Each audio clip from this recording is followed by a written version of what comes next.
Hello and welcome to the Broke But Not Broken podcast. This is episode O, and we have passed the halfway. Actually, I was planning on making this episode a guest episode, but I realized that a bit too late, and I'm not gonna stop myself from making an episode because I'm already way behind uh, than I would like to be, as I've reiterated multiple times. Anyways, last time I talked about going to Los Angeles to check out a concert, to go see SiM, and now I'm here to talk about what happened, pretty much. Um, I'm just gonna go play by play exactly what we did there. Okay, so um, I flew out to from New Jersey airport to Los Angeles airport. It was about a 6-hour flight. Everything went on time. Side note, I hate planes.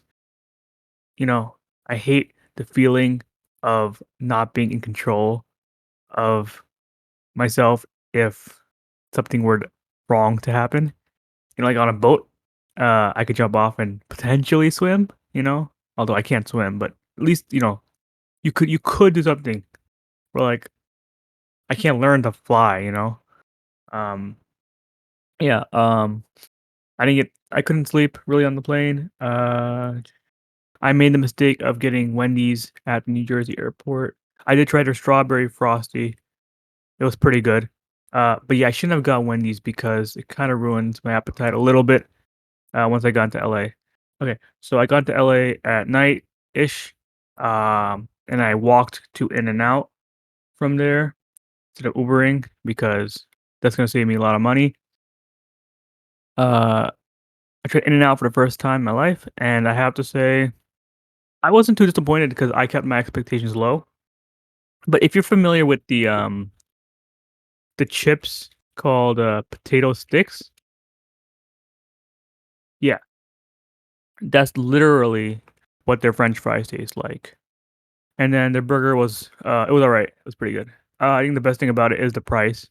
Like even though I'm seems like I'm bashing on it a bit, if there was one near me, I'd probably go there all the time just because of how cheap or not cheap, but good for the price it is. It's like $4 for a double burger, and I think that's really good these days.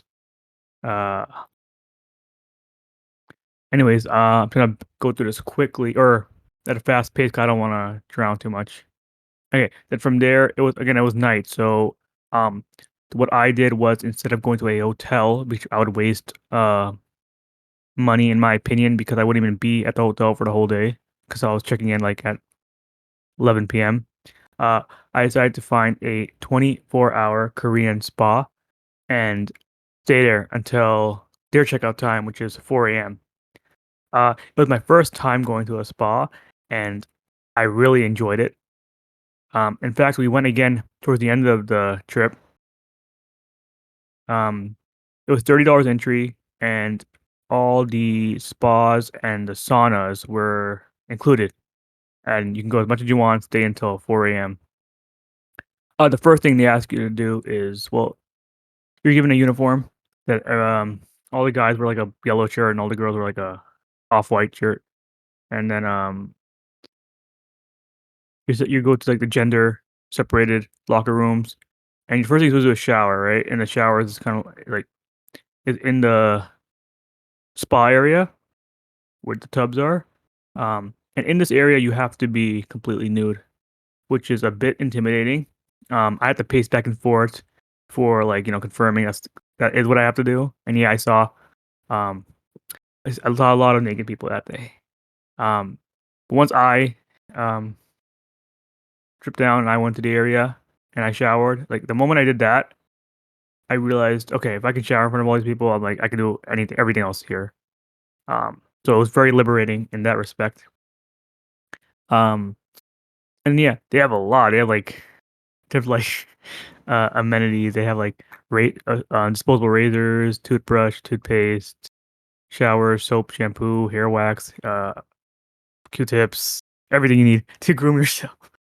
Uh, and I took advantage of everything just because I gotta get my money's worth. So I showered and I headed up to the gender co-ed area where you can meet with your friends and stuff. And I tried all the hot saunas. Um, they had 5 hot saunas. 3 of them are about equal in temperature. One of them's like really really hot, like 200 degrees, and one of them's like a ice room. You're supposed to go at the end to cool down. I tried out the 3 saunas that were like similar in temperature. They were all nice. And I tried going in that 200-degree one. I walked in, and then I stood there for like a second, and I walked out. But you know, I'm happy I at least like went in. And then ice room was actually closed or out of service, so that kind of sucked.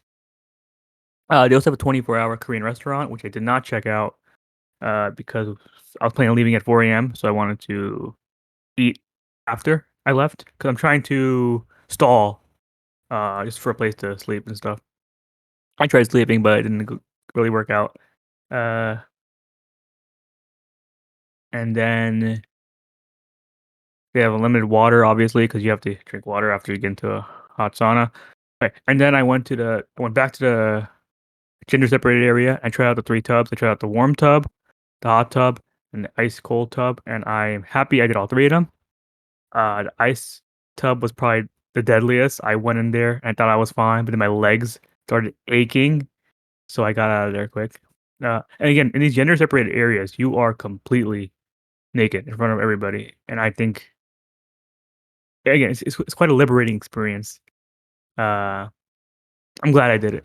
And I also tried out the saunas, which are like really hot rooms. But again, these are in gender separated areas, so I'm just in a really hot room with steam with a bunch of other naked people. Um, some people had a small towel wrapped around themselves, which you're not really supposed to, etiquette wise. Uh, I didn't because like I said before, once I took that shower in front of everybody, I was like, I can do anything, no biggie. All right, so check out was at 4 a.m. and then I headed to Denny's because it's 24 hours and I'm trying to stall to go see the sunrise at the Griffith Observatory, which is like one of the touristy spots. But it's a good spot to see the sunrise over all of the Los Angeles. Went to Denny's, we got their breakfast. I have a soft spot for diners and especially diner chains, like Denny's. They're not that accessible here in New York, but they're always a little bit easier to get to. Go to Denny's and then how long have I been talking? Okay, I've been talking for about 10 minutes. Let me speed up a bit. Okay, we went to Griffith Observatory, we saw the sunrise, okay, and then we hiked. I really didn't know what to do with a sunrise. I just was kind of staring at it like, ooh, it's pretty, but I wanted to do a couple touristy things because I was only there for a day or two. Wanted to make the trip as worth it as possible without having to like spend a lot of money. Um, then we hiked 1 hour to the Hollywood sign. Then we stopped by a coffee shop, but I didn't get anything because I'm trying to stop for lunch and I wasn't that hungry. Um, because then we went to the curry chain called CoCo's Curry, which is a Japanese curry restaurant that I tried in Japan. So it was very nostalgic and it made me really happy to get to try it again. It's it was one of my favorite places to eat in Japan. Uh, then we went to the hotel, uh, and this was good because I talked with the person at the front desk, and they told me that upon checkout, which would be the day, with the day of checkout was the day I'm going to the concert. Said they would hold they said they could hold our bags, so that was great. So that was finally taken care of. 'Cause I was really paranoid about that. Okay, at the hotel, the only thing we did was we slept for a bit because I was behind on sleep, and then we went to the pool, but there was too many people there, so we decided to go next morning. Um, and we tried out another fast food place called Del Taco, which is kind of like a Taco Bell equivalent. I kind of tried to get one of everything on the menu. Uh, I ordered a little bit too much because we we ended up like tossing a lot of food. But at least I know what to order for next time. The one highlight for me, well, was their main Del Taco, which is the regular taco, which is just the corn tortilla. I really like tacos with the hard shell, which is not traditional, but just a preference. On the dessert menu, they have like these little churros. I don't know why, but I find it really hard to find a plain churro anywhere. So I kind of wish I had more of those because everywhere it sells churros that I know, they always sell it with like caramel dip or chocolate dip. But you don't need that. Like it's just the churro itself is perfect. Uh, okay, then we checked out the then we next morning we checked out the pool, left our bags with them, and we checked this really cool coffee shop. Because the reason why we're going to coffee shops is because we're trying to save money instead of going to a full-on diner, and because we don't need to eat a lot, we would have a bigger lunch, you know. Uh, we walked around Little Tokyo. We didn't really get anything. Oh, I got one pin. I got a Catherine pin, from the game.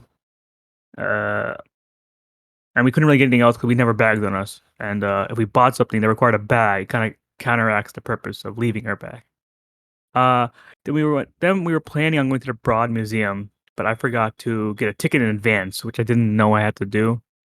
So we ended up walking to this bookstore that's pretty popular in LA called the Last Bookstore. Again, really didn't buy anything, but it was a pretty cool bookstore actually. It was like had a lot of like themed rooms. And then another nostalgia trip was this is Korean restaurant that chain that was had a location in New York called Paik's Noodles, and they specialize in jjangmyeon. I might be butchering that. I probably am butchering that. Especially black bean like noodles. Um, really, really, really good. I had it twice before the place closed down, and then while we were leaving Coco's Curry the previous day, we saw a Pake's Noodles across the street, and we were like, we have to go there the next day, and we ate that, and then we headed to the concert, which I had VIP for, so I had to get there. We had to get there earlier than intended.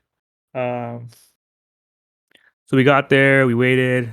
Um, I was let in, and then I got my freebies. They gave us a signed poster, 2 keychains. I also bought a shirt. And then the band came out, and we did a Q&A, and I always feel like I always miss my opportunity to take advantage of these situations because I don't really ask any questions or anything. But that's just like, I'm like fanboying, but like on the inside most of the time. Um, I'm not, I don't want to. I feel like, some I don't want to ask a question just because I have the opportunity. I want to ask a question because I really have a question to ask. Anyways, then we got photos, and I got them to sign my album I brought with me, and I was taking care of this album cover like very delicately in my pocket the whole time, make sure it wasn't bending or anything. Uh, and then right after the photos, we got to since we were VIP, we got to head to the stage first and like get our spot, and I got to get the barricade spot, which I think is the second time in my life that I got barricade. 'Cause usually people camp overnight, and I'm never going to do that unless someone asked me to. I would never do it on my own. Um, yeah, so we did the concert, and then it was awesome.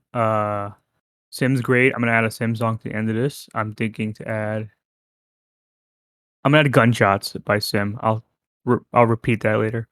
Uh, yeah, I'm glad I went because the concert was amazing. Um, and they said they're gonna try to do a world tour, so I'm excited for them to come back. Right after the concert, we went to In-N-Out. We tried In-N-Out one more time, but we didn't get any fries this time. We didn't even give them a second chance. Uh, we tried the chocolate shake, and that was delicious. I got a couple In-N-Out sauce packets to bring home to share with my friends, and then we headed to Spa again because we had to stall again for a 7 a.m. flight. Uh, we got to Spa past midnight, and I didn't realize that it would be an extra charge, which is kind of annoying because we were only gonna be there for like 3 hours. I should have maybe tried to bargain about it. But it's what's done is done. We went to a couple of the saunas again, and then I was feeling really sleepy. I guess I was really behind on sleep, so we ended up just sleeping there the whole time. We didn't really use the facilities. I guess I mean it's whatever. It's whatever now. But yeah, we pretty much went there to sleep. But it was probably the best sleep I had over those 3 days. Like I woke up and I was like, oh, I just want to go back to sleep. But we had to catch our flight, head to the airport, and I bought a coffee, which I regret because I have this habit of always getting something at a rest stop or airport even if I'm not hungry. It's just something I really like to do. Um, but it was unnecessary. Anyways, just a couple of things I would have done differently is I would have not gone to the Wii Spa had I known the second time, had I known that the charge would be more after midnight. I would have ordered less items at Del Taco, and I would have gotten a lot more churros, and I would have booked tickets in advance to the Wii Spa. So yeah, it was a fun trip. I would go to LA again, but only really to try foods that they don't have in New York. Besides that, um, I didn't really like walking around everywhere because no one's really walking around. I guess it's more of a car city, although I feel like it shouldn't be. And you know, it kind of felt like the way I want to describe it is it's like Los Angeles walking around feels like at all times of the day feels like walking around New York at night. But like the more shady airports in New York, to be more specific, at night. That's how it feels like during Los Angeles all the time. Uh, we tried walking as much as we could, but we had to Uber. Because things are a lot more stretched out than it might seem. Um, Also, when we're not familiar with the area, you're less confident to walk around areas. If you see a lot of people walking around, then it's like, sure, go ahead and walk. But like, it's like streets are bare empty. It's like kind of like, should we be walking around here? Or like, is it even like worth the energy? We also took the public transportation like twice, um, which I'm happy I did because I feel like it's a good well, it's a good way to save money, right? And also, it's just something that makes you like I don't want to be that person who Ubers everywhere.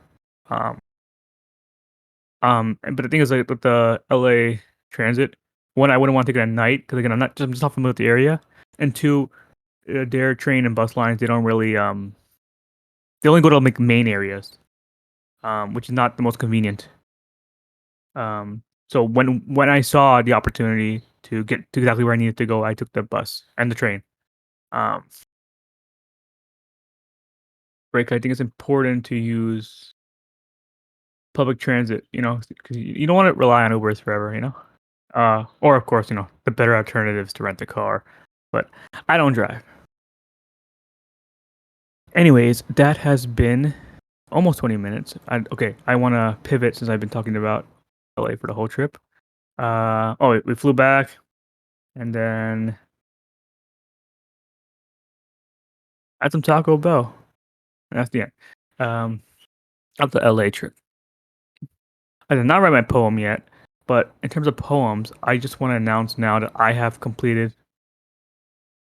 I have I have not I have 100 poems ready to start editing, and if I really put my mind to it, I could probably have it out. Well, I could definitely have it out by the end of this year. I mean, that was my original goal, anyways. So I'm excited to finally publish a book. I have to start formatting it now, just really carefully, because I don't want to have to double back on anything. Um, and yeah, I guess a quick thing is on the way back from LA on the plane, we watched a movie called get this right. It's called I think it's a Chinese film. Of course, IMDb does not want to work on me right now. Oh, it's called Beyond the Dream. I believe it's a Chinese film. Let me see if I can confirm that. Yes. Uh, yeah. It's about a guy with schizophrenia, and he has a relationship with this imaginary girl. But then one day he meets uh a psychology student um and begins to fall in love with her. But then he has like this like conflict between like can either of them even love him and like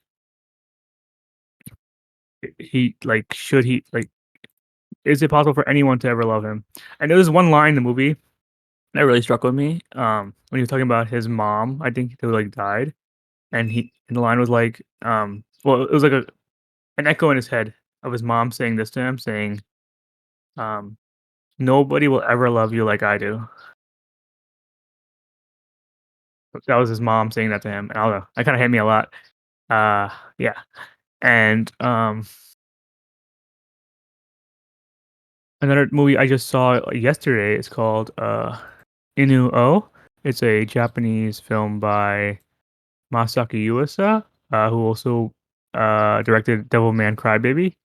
It was a good film. I didn't really, appreciate it until later on. Um, it was kind of a musical. It was talking about a lot of the things that happened, like Japanese history with terms of like censorship and stuff, but it was done through the medium of adding like rock music into it, which is not part of that time. Um, yeah, it's a good film. It's something that might go over your. It might be like really confusing when you first watch it, but once you realize like what it's trying to say and how the music, um, it's pretty banging actually. Um, as you know what, no, I will. I'll keep the SiM song. Yeah. If you want to hear see a good artsy anime film, check out Inu-Oh. It's in theaters right now, actually. Um, I was very disappointed. I was actually the only one in the theater when I went. It's only been out for 3 days. Although to be granted, it was 11 a.m. showing, and who really goes to those movies except for a certain Mr. Grumps. Anyways, uh, thank you for listening. Um, I think I rambled a lot about my LA trip. I hope to get back to my original plan next time. And uh, if you're on Spotify, stay after this episode and check out the song Gunshots by SiM. It's funky, catchy. And yeah, thank you for listening and have a good one.